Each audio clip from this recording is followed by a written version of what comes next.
Welcome to the show. This is the new one, Cans of Corn. This is me. I'm Corn. I'm your host with the most. And today we have Alex on. Say hi.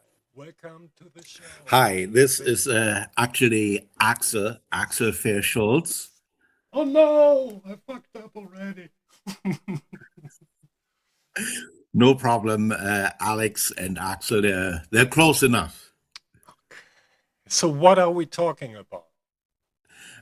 We're talking about Erich Fromm and who he is, or who he was, I should say, and what his perspective was, not just on philosophy in general and on psychoanalysis, but also and especially on the lost world of so-called real existing socialism, which is the phrase used by the old Soviet world to describe itself. In the West, this is often referred to as communism, but the socialist states, the nominally socialist states in Eastern Europe, the so-called Soviet realm, they refer to themselves as the real existing socialist states.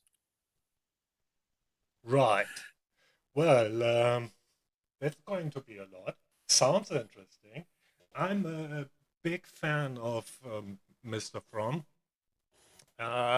Some colleague of mine introduced me to his work, gave me a few books back then in Hamburg when I was a little screen printer, and pretty depressed by the industry, doing late shifts, then suddenly night shifts, then early shifts again, and all this shift change, and you don't have much time to to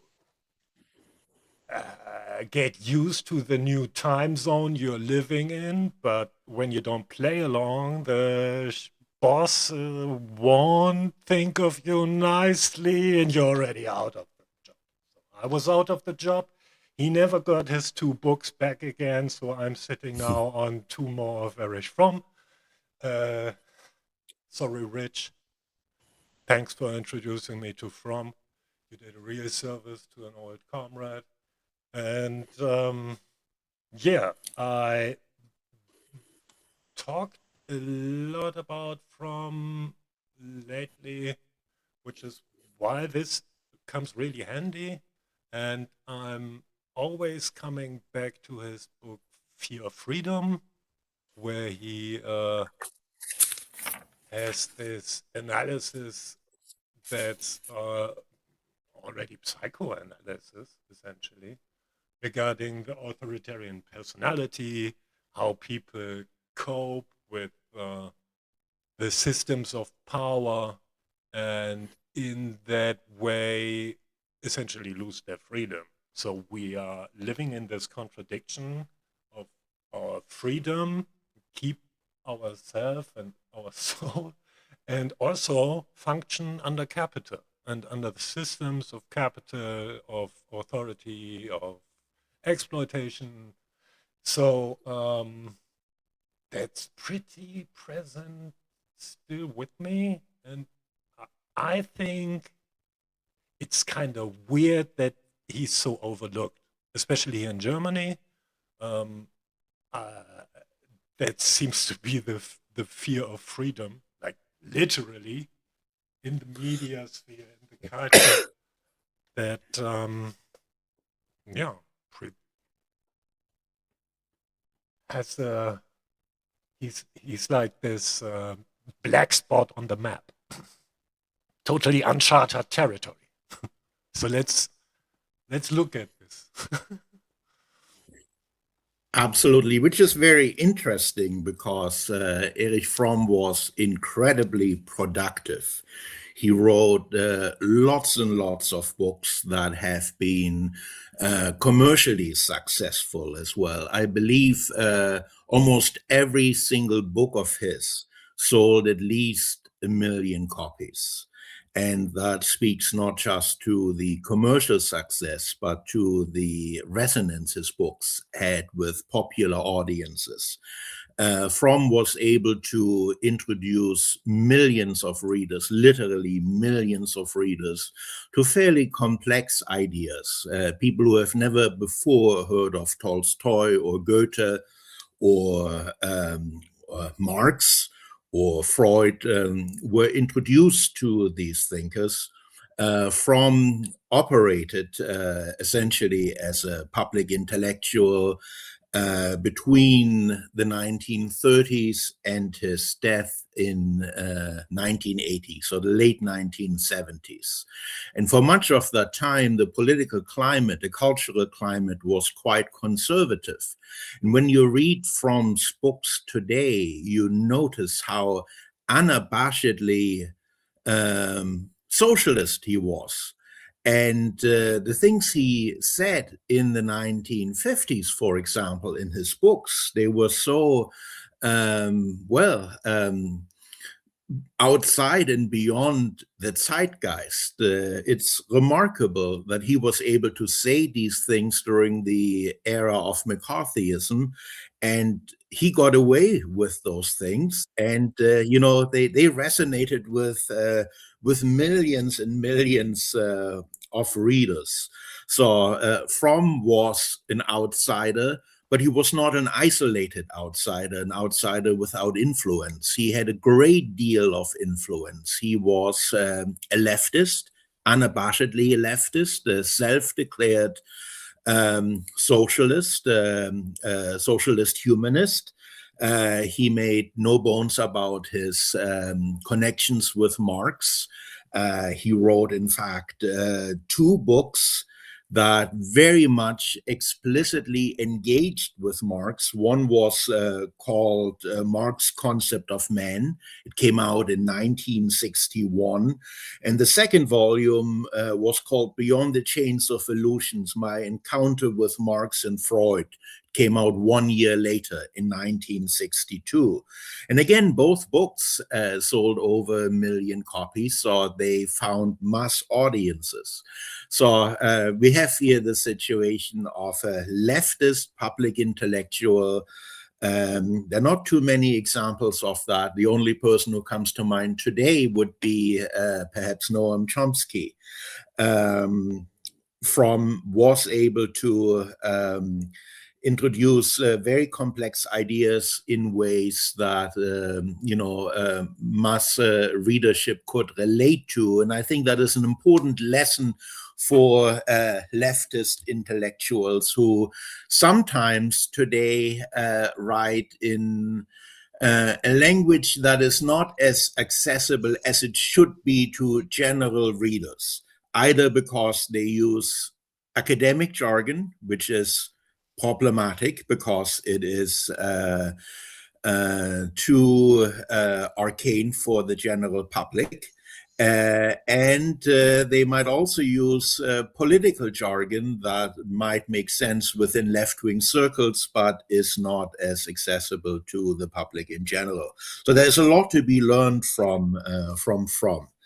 And he combined philosophical and political reflections with what people were interested in terms of their personal concerns. So he had a very good sense of what mattered to people. A very interesting person.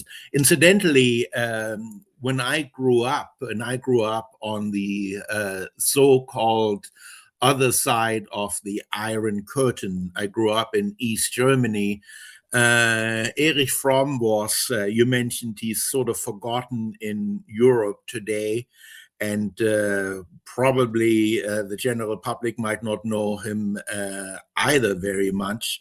And I didn't know about Fromm in East Germany, obviously. He was officially persona non grata. So there was a small group of people who knew Fromm because they were interested in philosophical and psychological things, but the broad public did not know about Fromm because his books were not allowed to be available. They were not in public libraries. They were not in print in East Germany.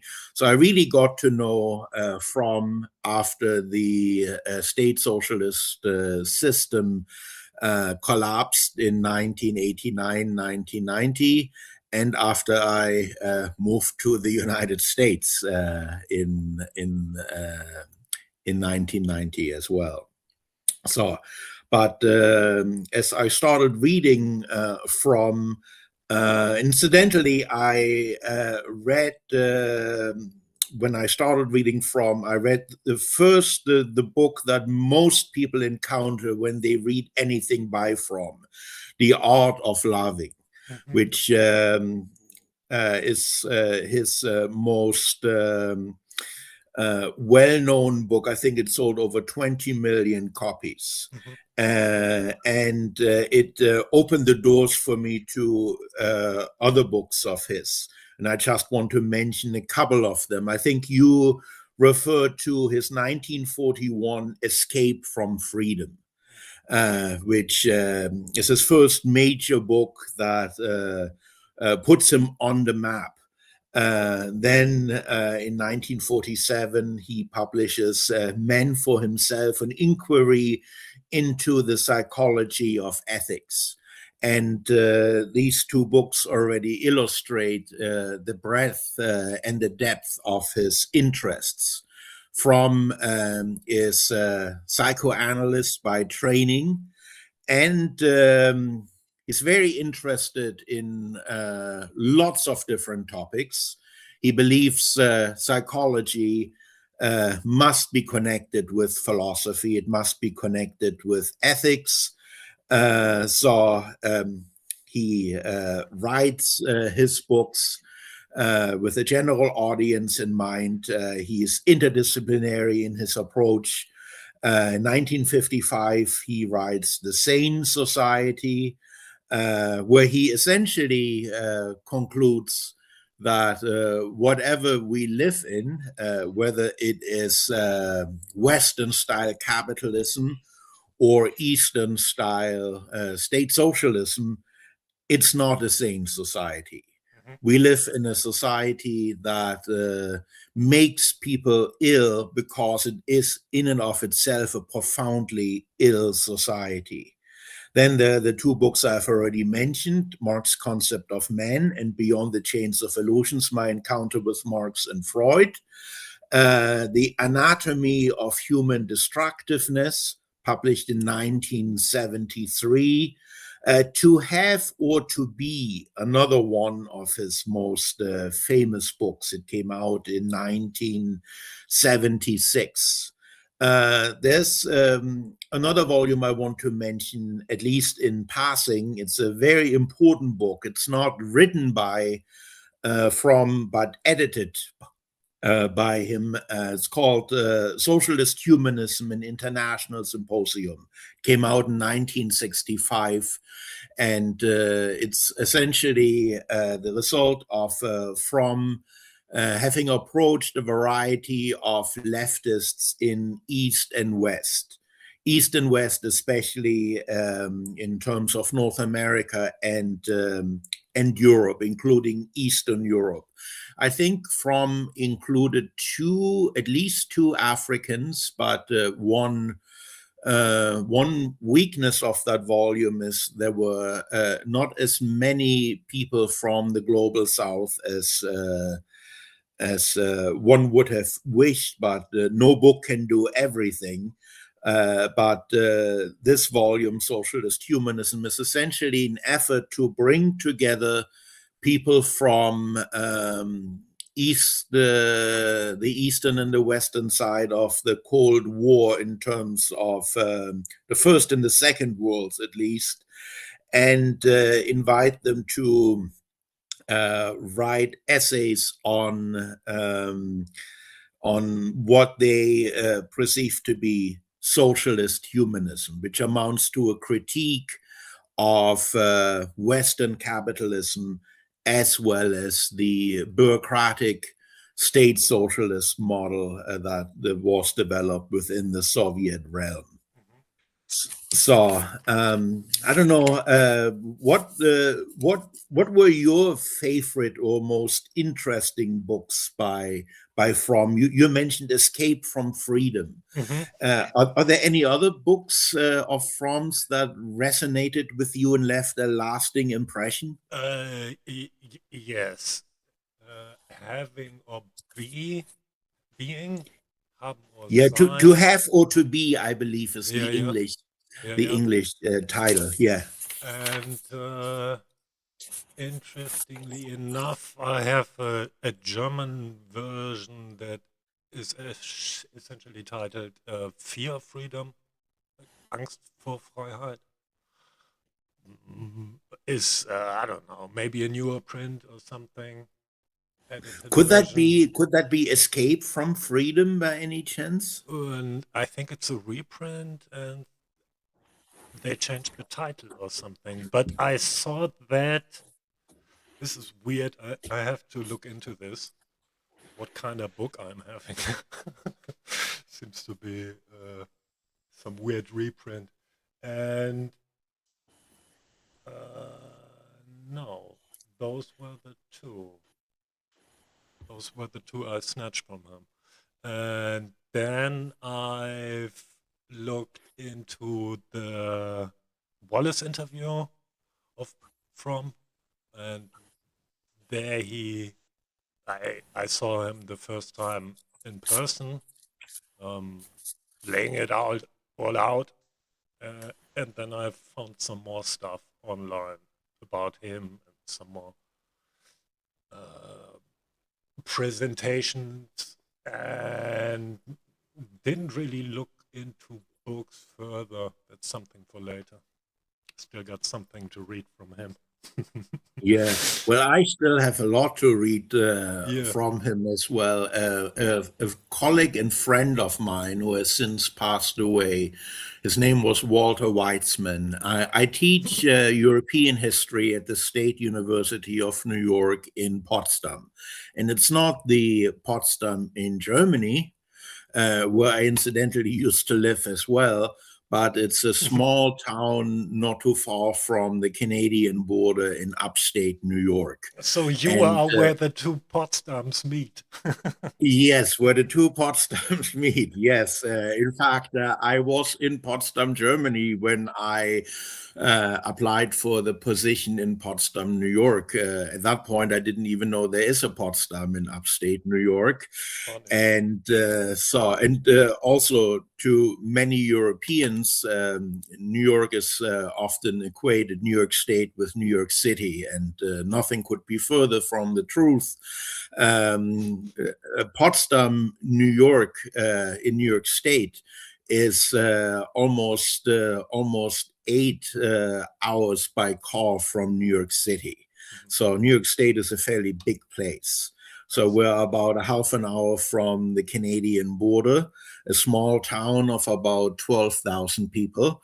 And the neighboring towns have very European names as well. There is a Stockholm about 10 minutes from here, and a Lisbon, and a Madrid, or Mhm. Madrid as they call it. Mhm. But there also is a canton or a canton.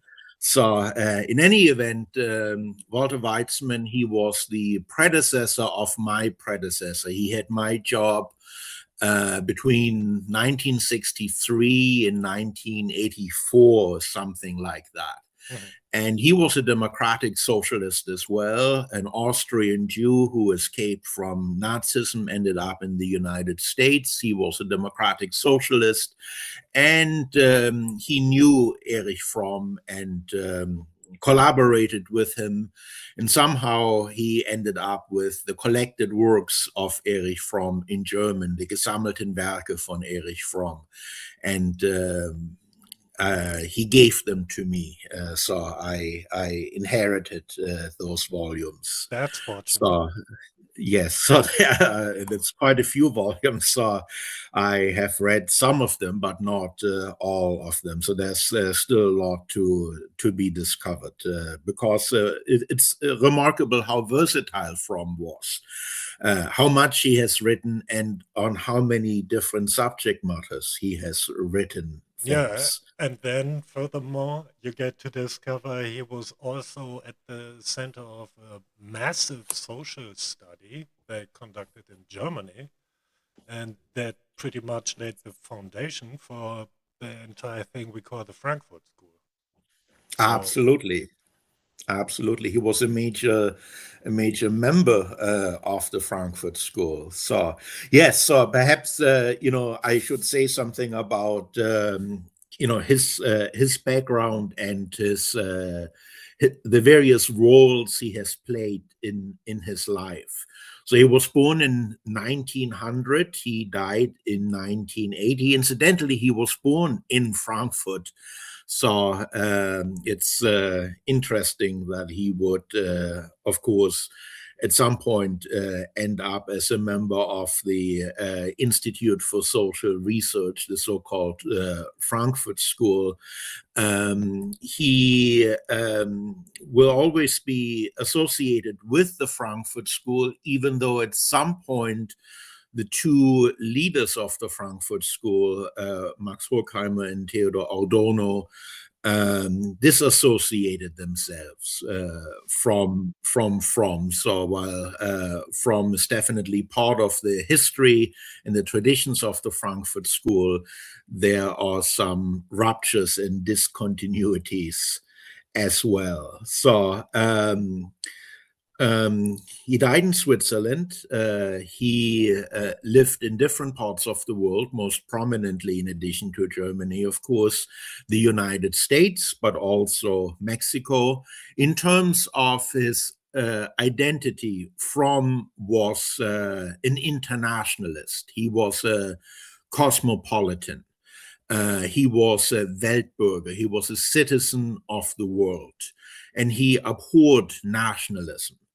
And I think in a day and age when nationalism is experiencing a real comeback, and we see lots of nationalist movements gaining more and more traction, it is very important to remember Fromm's concerns about nationalism, his critique of nationalism. If Fromm were alive today, he would be horrified by nationalist movements in Germany, such as the Alternative for Germany. He would also be horrified by mainstream politicians, such as German Chancellor Merz, and his deeply bigoted statements oh yes, about Stadtbild yeah, racism. yeah, And I don't need to the, explain that to any Germans, but for those who are not Germans, the German Chancellor just recently essentially stated that one problem in his opinion is that German cities look too diverse. There are yeah. too many people who look like the rest of the planet. Oh, And to and him, that is the problem. he's not Yes, entirely wrong. Essentially, the looks should be the same as the politics, and we are still delivering weapons to this fucking genocide going on as if nothing is happening in the West Bank. And there are absolutely. German weapons in action. We are already militarizing against Russia, waging a war against Russia on a on a ideological level already. There's this entire NATO structure, this corporate superstructure that's essentially dictating politics, and he sees himself, probably sees his career in that future. So he has no problem piping up the military. And now we are also talking about the army again in Germany. And recruitment seems to be an issue. So Absolutely. there seems to be mandatory military service on the table again. And I think they all lost their minds, like collectively. Absolutely. And they have their yes men and their yes women always saying yes sir, because they see their career as well. They have monetary interest running their fucking day jobs and not really other interests in mind. That seems to be what's going on. So the elite is captured by all this capitalist bullshit. Worldwide, you can see the right wing bubbling up again, even in fucking Chile, of all places. I saw that at Al Jazeera. Thumbs up for Al Jazeera. Excellent reporting. They actually had the big issue for their political. They had their elections going on, interestingly, for Germans, for people with German backgrounds, immigrants applying for presidency or whatnot. Maybe it was just three, I don't know. So you want to guess the main topic they had for the presidential elections in Chile? Main issue? Driving everyone. Yeah, you guessed it. Illegal migration. Of course, Yes. it's always the fucking immigrants everywhere. Even Chile is overrun by illegal migration, allegedly. I don't even know what's going on anymore with the media. Completely. It's wild, and that's essentially all foreseen and already laid out, analyzed thoroughly by people like Fromm uh, decades ago. So what the fuck's Absolutely. going on, man? Absolutely. And Fromm used his experiences as a political refugee, as a Jew who had to escape from Nazism, to criticize Israel, for example. He worked together with Albert Einstein and Hannah Arendt because they were also Jewish refugees in criticizing Israeli aggression and Israeli racism against their Arab neighbors. Mhm. So Fromm is a very much a deeply needed voice of reason against these horrible things that are, it seems to me, stronger today than they were uh, 20 years ago or even 10 years ago. So from in terms of his various roles, he was a psychoanalyst, and as a psychoanalyst, he was a theoretician who innovated significantly interesting concepts, and I will talk about them in just a few minutes.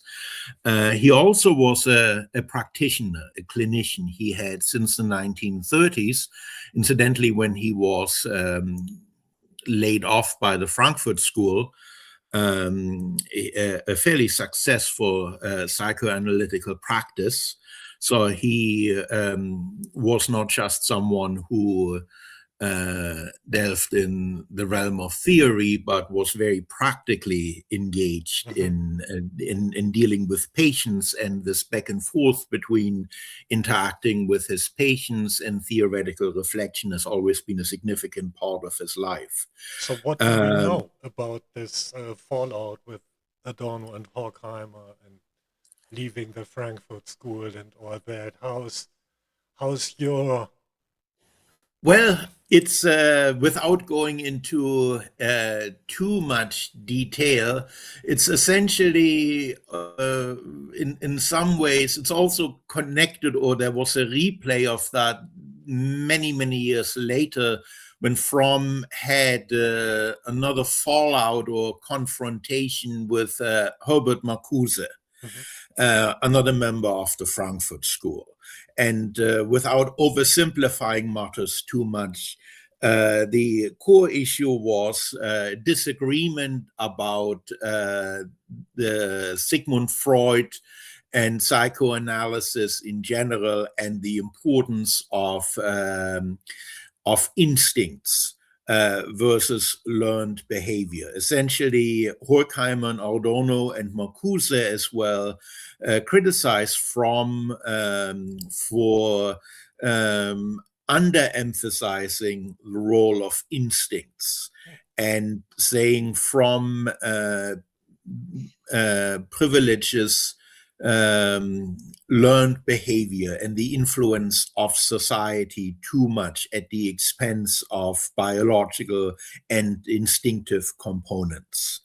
So they're essentially saying he takes the truly radical insights of Freud out of psychoanalysis. Fromm, of course, very much disagrees with their interpretation. And this theoretical dispute between Adorno and Horkheimer, and later on Marcuse and Fromm, becomes quite bitter, especially as far as the Marcuse and Fromm debate is concerned. That debate will take place at the journal Dissent, which is Marxist journal, but it's a journal that is definitely not a revolutionary journal. Irving Howe is one of the editors, as is Erich Fromm. And at some point, Herbert Marcuse is invited to publish a piece, and that piece is really an affront to Fromm, and then Fromm responds, and it leads to a big controversy, which becomes very quickly not just a theoretical dispute between Fromm and Marcuse, but a deeply personal dispute with well, it's on the border of each one of them using almost personal insults. It's a very divisive discussion, and Juicy. it illustrates, of course, something that has been part of debates on the left for quite a while, and is still in evidence today. That is, people argue, and some of the arguments are substantive arguments, and some of them are quite acrimonious and emotionally charged. Yeah. So, in my opinion, the debate did not have to be quite so acrimonious. It became too emotional, and personal antipathies, personal hostilities were involved. Fromm and Marcuse deeply disliked one another. Yeah, but Which is seen legitimate. I mean, not everyone has to get along on a personal level, but it got out of hand in many ways. It was not one of the highlights of left-wing intellectual history. Yeah, yeah, we haven't seen a lot of those lately anyway. So few things come to mind there. Yes, It I think I reminds know me what you're talking about. Yes. reminds me of the old rivalry I've heard about Da Vinci and Michelangelo, which is also just funny, interesting anecdote on the side. Why would they? come on, people, what's going on? And then, on the other hand, as you already explained, this, if you will, contradiction under capital of instinct and material conditions. This, Yes. the conflict essentially, Baerbucker, that's the problem. So why don't they see that and work with that? Essentially, I mean, they already knew. So this is kind of weird, and also so human in a way that they are so deeply involved with their work, and even as an artist, you have your little kids, and if someone would, I don't know, burn one of my paintings, even after buying them, I would probably still be pissed because, hey, Of course. I burnt my painting. Yes, of course. So there's And this personal relationship you have to your work, and you love your shit, and of course you would stand for it, and then yeah, you get into those conflicts. absolutely. Yeah. And I think it's important, while I immensely admire Erich Fromm, this does not mean, of course, that we should pretend that, he was a person without any faults. Nobody is without any faults. No one is an absolutely angelic figure. Everyone will have some more problematic aspects. So I don't know Fromm personally, of course. I was still quite young when he died in 1980. Plus, I lived in East Germany and was not able to travel to Switzerland or the United States to see him. So I did not know him personally, but from what I have heard and read about him, while he was very much committed to democratic principles and opposed authoritarianism on principle, he could, in his interpersonal relationships, sometimes display, well, maybe not authoritarian tendencies, but he had a strong personality. Mhm. And people with strong personalities, if they run into other people with strong personalities, sometimes conflicts would Yeah, unfold. he was Uh, probably some arrogant asshole too, which is well, highly charismatic sometimes not in in my all book. aspects, but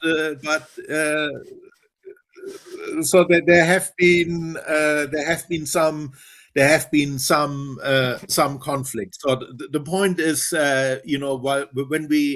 when we celebrate people and their accomplishments, we should not believe that they were absolutely flawless beings, and sometimes that is also in some strange way comforting, right?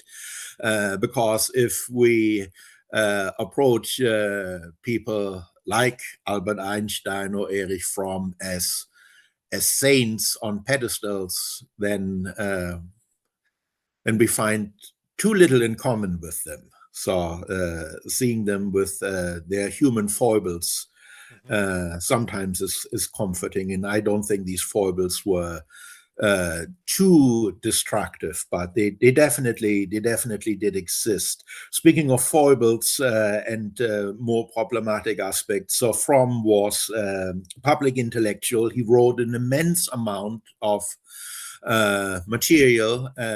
Most of it was of high quality, but given how much he wrote, of course, he did repeat himself sometimes.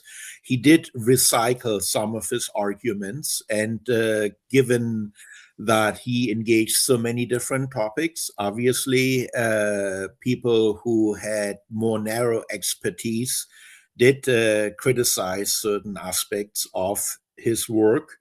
And again, the price you pay for reaching or trying to reach a large audience is that sometimes you have to simplify, and maybe sometimes you have to oversimplify certain things. So there are parts in his books that are somewhat repetitive, but I don't know whether it was Bertolt Brecht or somebody else who said, I'd rather say something 1,000 times too many than not enough. And other public intellectuals like Noam Chomsky have to do that as well, repeat themselves, sometimes a great deal in different books. And I don't think Fromm did that excessively, even when he repeated concepts that he already elaborated on in previous books. In each book, he said something genuinely new and advanced previously stated arguments. Okay, a political activist. Fromm was a political activist, and in terms of what he promoted as a political activist, he rejected McCarthyism. He rejected the right-wing turn in American society very vocally in the 1940s and the 1950s especially. He opposed Cold War liberalism, so he did not just oppose right-wing conservatives, but Cold War liberals as well, in their belligerent attitude toward the Soviet Union, essentially pushing for Cold War escalation. But this did not mean he had any illusions about the nature of Stalinism. He was relentless in his determination to point out that Stalinism may share the phraseology of Marxism with Marxism, but it is not genuine Marxism whatsoever. No. And while Fromm was critical of Lenin as well, in my opinion, too critical, he nevertheless insisted that there was a deep, deep gap between Lenin and Stalin, between the Soviet Union during the Lenin era and what happened during Stalinism. And even after de-Stalinization, Fromm remained very critical of bureaucratic state socialism.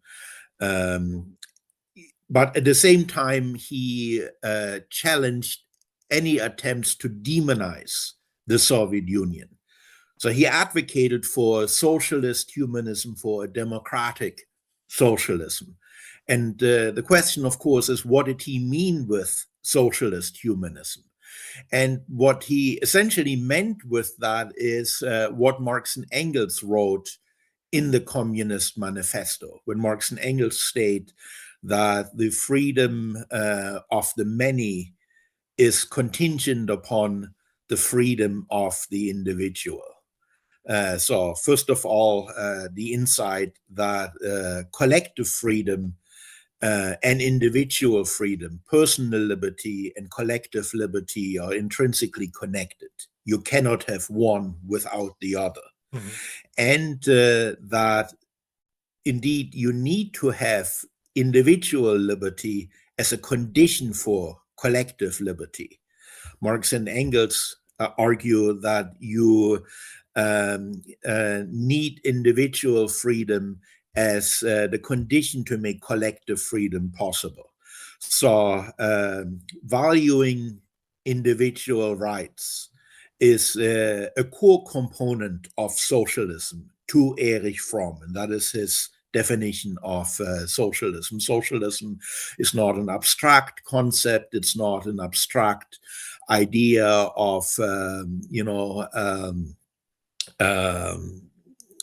principles that, exist on paper or, again, as abstractions, but things that must be felt in the individual lives of actual flesh and blood human beings. He was very concerned about bureaucratization and how bureaucracies in modern society overwhelm individuals, render them insignificant. And to him, that was a problem in the West as much as in the East.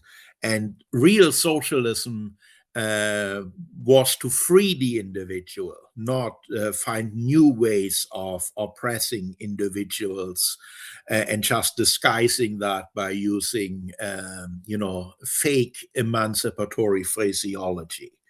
So he was a supporter of socialist humanism. At the same time, he relentlessly advocated for peaceful coexistence. He was critical of the Soviet Union. At the same time, he understood one has to live with the Soviet Union. One cannot demonize the Soviet Union. One has to find a way of compromising and accommodating.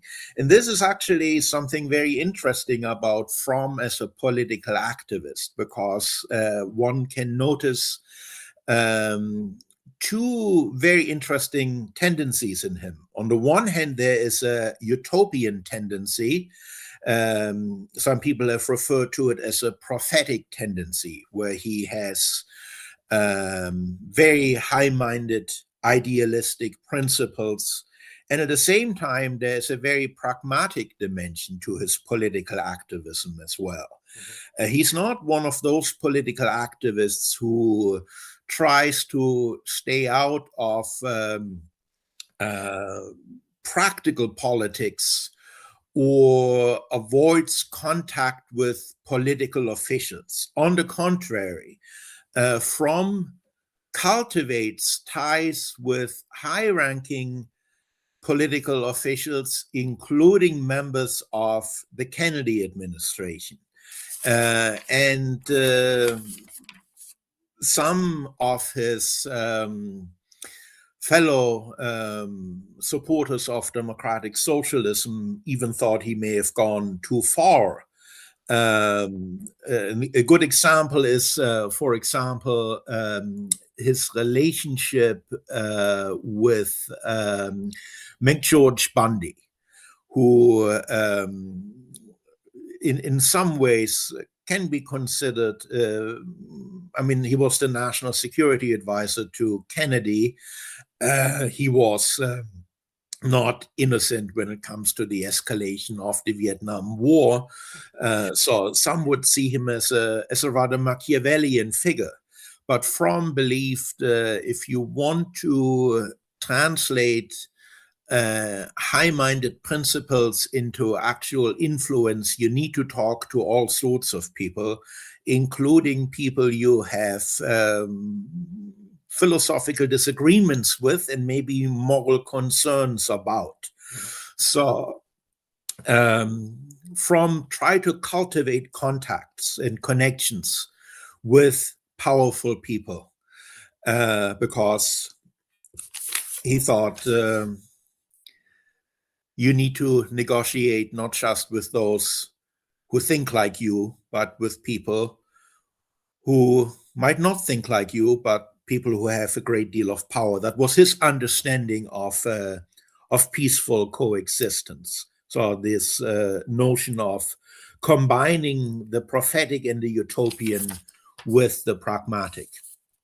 To flesh this out a little more, he wrote an interesting essay in a fairly influential publication in 1961, Daedalus, an article about disarmament, and he made some proposals about weapons reductions, proposals that he thought the US should make to the Soviet Union, and then he hoped the Soviet Union will make counter proposals and so on and so forth.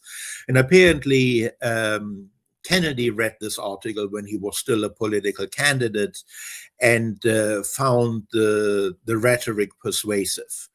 Whether that is true or not, it convinced Fromm that it is possible to reach into the circles of power, and to not perhaps change their minds completely, but to have some sort of influence. Dang. And eventually, Kennedy will try to influence Congress to establish the Arms Control Agency. And Fromm believed apparently that his article had some role, some impact. So Fromm did believe it is important to move back and forth between activist circles, academic circles, and political circles. Fromm also was a social critic. So in addition to his political activism, there was his role as a social critic, which he articulated in his various books, in his articles, in his public speeches, and so on and so forth, where he warned about the tendency in industrialized societies in the East and the West to bureaucratize, and he wrote about the dangers of bureaucratization and the need to defend individual autonomy against bureaucratization. He wrote about alienation as a feature of capitalism, but also a feature in state socialist societies where workers are also alienated from the fruits of their labor. He wrote about loneliness, atomization, and isolation in East and West. And of course, he wrote a lot about capitalism and how capitalism is connected with consumerism and the various problems of social injustice caused by capitalism, the authoritarian nature of the capitalist workplace, the environmental collapse caused by capitalism, and overall the problems with conformity and obedience in modern societies. And his response to all of that was humanism, in especially socialist humanism. And there were two thinkers that he regarded as offering significant remedies: Sigmund Freud and especially Karl Marx. And we already mentioned his book on Marx's concept of man, Marx's concept of human nature. And essentially, what he emphasizes is Marx's understanding of alienation and how capitalism has deepened human alienation, and how only a democratic, humanist, socialist society can overcome alienation.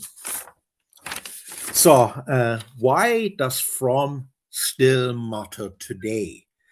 I think it is, very obvious why Fromm still matters today. If we look at our world today, if we look at what happened just recently to Venezuela, what might happen to Greenland, what is being threatened to Colombia, to so many other countries, war and violence as a normalized way of conflict resolution. Fromm had so much to say about that. And in some ways, I think Fromm is more relevant today than he was at any point since his death in 1980. So Fromm's warnings about violence, the normalization of violence, Fromm's championing of education, of critical education. We live in a day and age when higher education is under assault. Universities are being systematically dismantled. Critical education is discredited. if education is supported at all, it is only because it is useful for capital accumulation. It is praised only if it is, information, the accumulation of information that can be useful for the wealthy to become even wealthier. But any kind of education that Erich Fromm would regard as meaningful education, education that leads to critical thinking, that kind of education is not just not encouraged, it is actively discouraged. It is defunded, and it is actually criminalized in today's world. Yeah. Nationalism and authoritarianism, all of the things that Fromm regarded as mortal dangers to our physical health and well-being and our mental health and well-being, all of these things are experiencing a massive comeback today. That's so true. That's so true. That's so much bad news, but also some good news. Because with him, we get some kind of a handbook, if not a blueprint, to harden ourselves, our loved ones, and work for a better society. To maybe even follow along his footsteps and build on those connections, try to reach those spaces, to make those topics accessible again, which seems to be an impossible task in this media landscape with this sort of politicians at work in power. So I kind of tried to do the same as Fromm did, and I failed a lot. Like for decades, I tried to do that stuff online, and I wasn't really aware what kind of people I talked with, but that came later. I reached some people, and I'm I'm I'm not that optimist. I'm more of a pessimist when it comes to the possibility of reason alone, because turns out everyone has their comes with their own um, rationalizations of the stupidity going on, and there's a lot of rationalizing capitalists. The entire capitalist superstructure that you have trouble to work with that on a level of reason alone.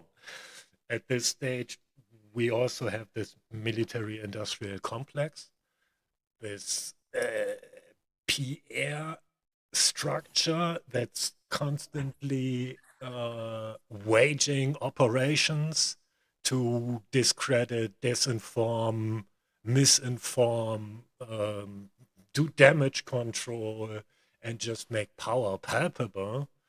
That's I don't know how we can deal with that, except for maybe talking about it, talk about censorship and its uh, its impact on so many levels of society, and maybe we can build a community on that, build connections, and keep this conversation afloat. Absolutely. Well, yes, grassroots journalism, podcasts, all of these things are, valuable efforts to break the information monopoly of corporate capitalism. They do control, of course, the corporate media, and the corporate media has a huge influence obviously, but they do not control everything. And I think Fromm would have agreed with Gramsci's famous statement that, Gramsci defining himself as a pessimist of the intellect, Yeah. but an optimist of the will, meaning he said essentially that if you were to look at things purely rationally, uh, things don't look very good. The balance of power is not in our favor at the moment, even though the overwhelming majority of the people are on our side. We're not nearly well organized enough, and the resources, especially all the weapons, they are on the other side. Yet we need what sometimes has been called revolutionary optimism, meaning an optimism of the will, where we decide we will fight no matter what. We will organize, we will engage in all sorts of acts of resistance. Meaning, we will not just accept that humanity will disappear, that fascism and the victory of fascism is a foregone conclusion. And just recently, I read Erich Fromm's afterword in George Orwell's 1984. And first of all, I was quite surprised. It was an edition from, I don't quite remember when that book came out. I think that version came out in the 1960s or so. But it's or the 1950s. I don't know. But the point is in that book, in that afterword, Fromm writes as a democratic socialist, and he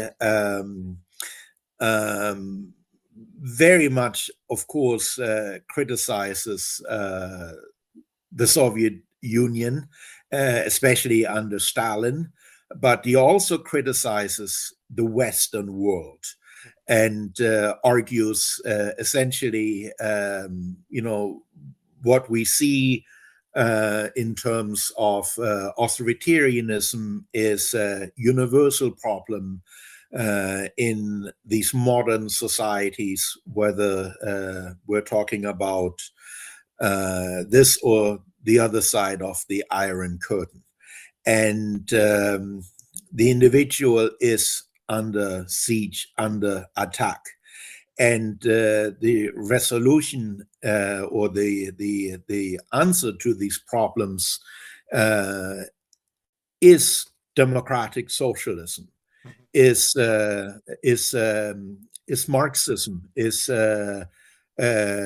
humanistic Marxism, and it's a mainstream publication, a mainstream publishing house, not a left-wing press, and that they let Fromm get away with this, writing this so openly and so directly without mincing words is quite amazing. So I was deeply impressed with his clarity of language. And then Fromm makes the point of saying the point of dystopian literature is not to further pessimism and hopelessness, but to motivate people to turn things around, to fight. The point of dystopian literature as well as utopian literature is to fight for a better world, not to just acquiesce in the face of something that is supposedly inevitable. And of course, when it comes to utopian literature, that is obvious, right? Utopian literature is forward-looking, but some people might think, when someone is pessimistic, that automatically means they have given up. And Fromm oscillates quite a bit between optimism and pessimism.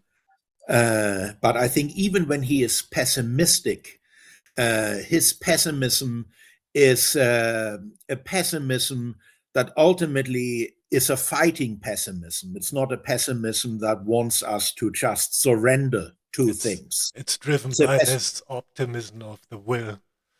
Exactly. It's a pessimism that essentially reminds us of what we're fighting against, and that wants to wake us up and remind us that we cannot just throw human history and the fate of humanity and the fate of the planet away. Yeah. There's too much at stake. Everything is at stake. Yeah. And when I read Erich Fromm, you get a sense of high-mindedness, of even in his deeply pessimistic statements, a great deal of hope of what humanity could be, of what we could accomplish, if we were to reach our potential as a species. Yeah, he manages to carry his convictions through, even in the pessimism. So if it's just the vector, the way he puts it, what he aims at, or where he's coming from.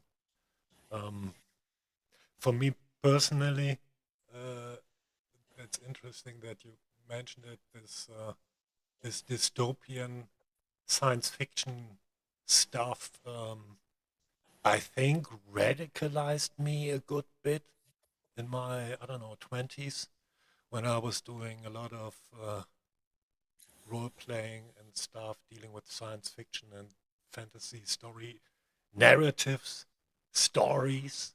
They do a lot to make theory, to give it a face, to have a feel for it, to imagine it, to live through it in a way, even if you don't, and try to relate.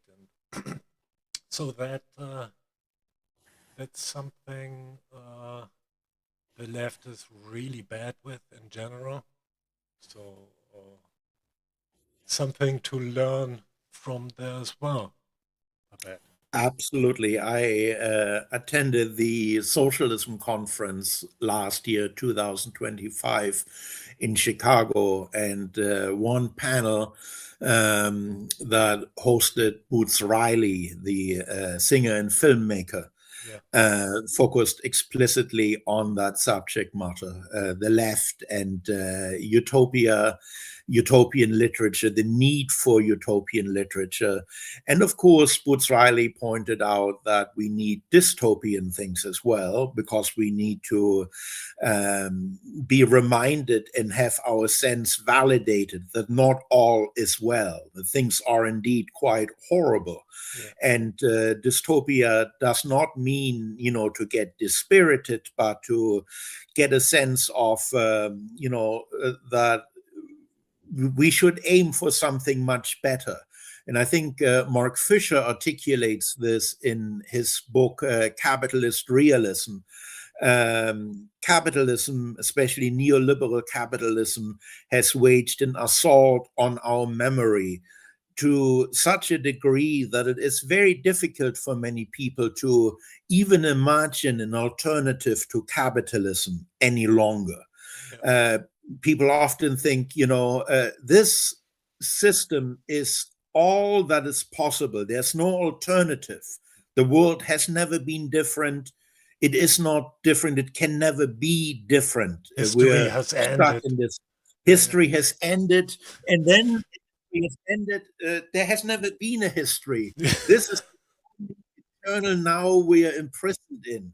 And when you read Fromm, even at his most pessimistic, you get a sense of things could be different. Sense Things of the must be future. different. Yeah. Absolutely. It's a real sense, using a phrase from the 1960s, a real sense of a great refusal, a refusal to just accept these unacceptable conditions, a sense of outrage and a sense of what we should reach for. Well, that's what I wanna leave you all with. Really. It's fucking excellent. Thank you very much.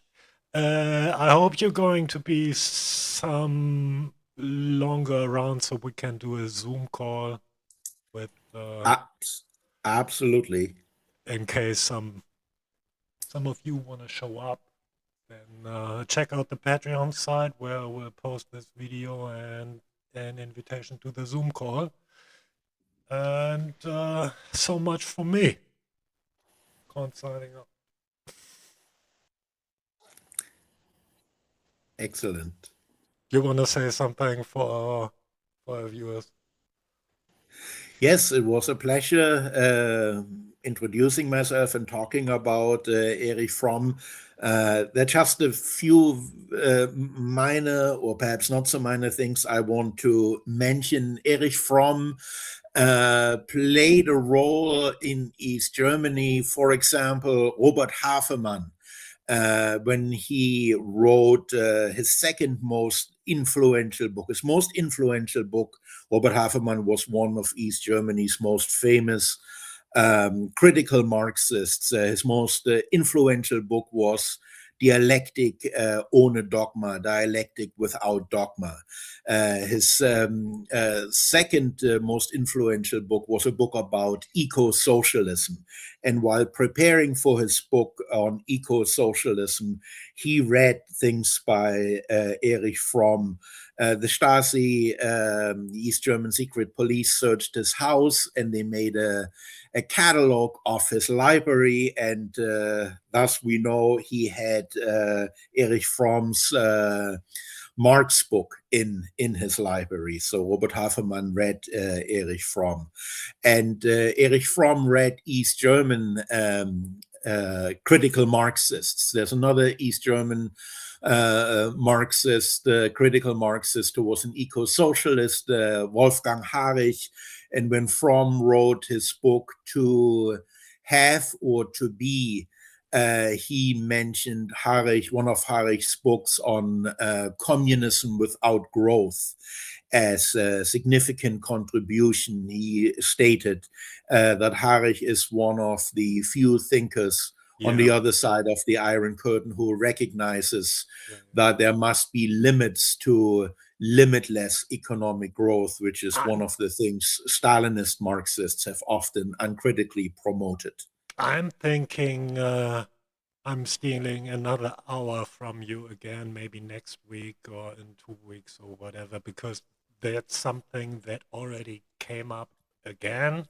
Like, I don't know, that was, I think, last year.